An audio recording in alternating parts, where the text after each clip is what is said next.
Hi everyone!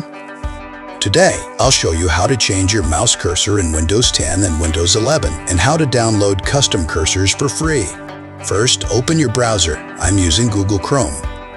Search for sweezycursors.com and open the website. Find and choose the cursor style you like.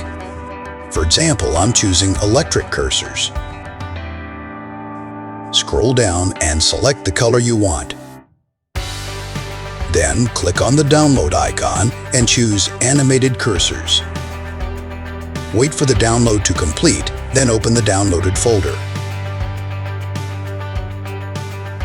Now click on the Start menu. Search for Mouse Settings and open it. Click on Additional Mouse Options. The Mouse Properties window will open. Go to the Pointers tab. Click Browse and find the cursor file you downloaded earlier. Select the cursor file, then click Open. After that, click Apply and then click OK. And that's it.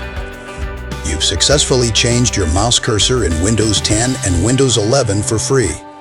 Don't forget to subscribe to my channel for more tips and tricks.